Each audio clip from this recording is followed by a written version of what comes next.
very important to note that while you can make sound effects yourself like I'm doing, or modify existing sounds to make them more interesting, feel free to also go through some sample packs and find pre-made samples that work as well in your songs. And sometimes this can save from the hassle of trying to make new sound effects.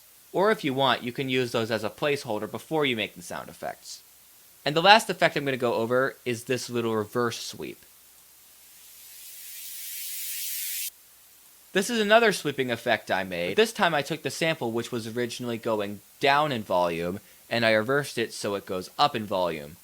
I also pitched it up to give it that sort of weird stretch sound which I like. And in case you can't notice, I actually have this in the build-up right before the vocal sample, which we'll get to in a minute. Adding these sort of sweeping up effects to your build-ups works really well. It makes you anticipate the drop more because you're adding a lot more intensity to the build-ups, and once again it's adding more layers to the song. I'll discuss more elements of the song in a minute, but let's get back to the arrangement. So after this intro, we have this section.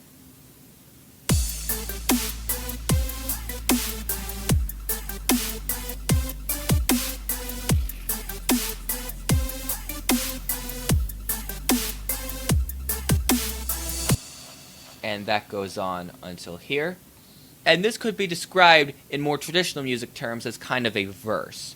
So if I was going to compare the construction of this song to the construction of a more typical pop song, I would say this is obviously the intro, and then this little part with just the synths would be considered the verse, and then this could be sort of a breakdown or a bridge, and then this drop would be the chorus. One thing that makes constructing these songs really helpful, and in general can save time when you're making music, is to add locators. To do this in Ableton, you go to a bar of the song and you right click about up here, you click add locator, and there's our locator.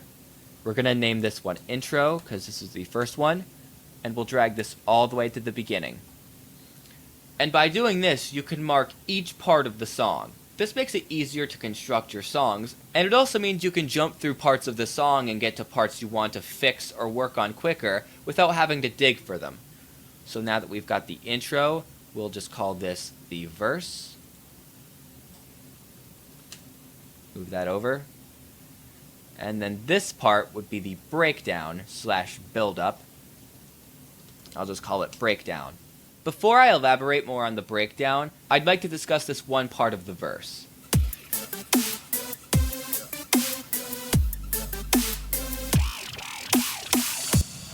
As you can hear, we took a dubstep growl that we'll later be using in the drop, and we transposed it into the verse to add a segue into the breakdown. Just like we did with the fills, this is something I really recommend for getting rid of that dead space without having the song sound obnoxious with playing the same synths over and over again, and it also works really well for transitioning to different parts of the song. Now we have the breakdown, and as you can see here, we're playing the same melody that we were playing through the verse, but this time we've looped it to not play the whole melody, and we actually did that in the intro as well. And one thing that we dropped in the breakdown that we had in the verse was this little saw bass, as I've called it. This is a very interesting sound that sort of fills up a little bit of gap with the mid bass, because the sub bass that we'll get to later is taking care of all of the low bass, and of course we have the frequencies taken up by the typical Skrillex sounding basses in the drop, but in the verses it could be kind of bland to not have any real mid bass going on. So to remedy that, I took a saw wave, an analog, and I detuned it and played it at a low octave. And then I went into EQ8 and I removed some of the lower end bass that the sub would be taking care of. And then I removed a lot of the high frequencies. And then we have this kind of mid-range bass.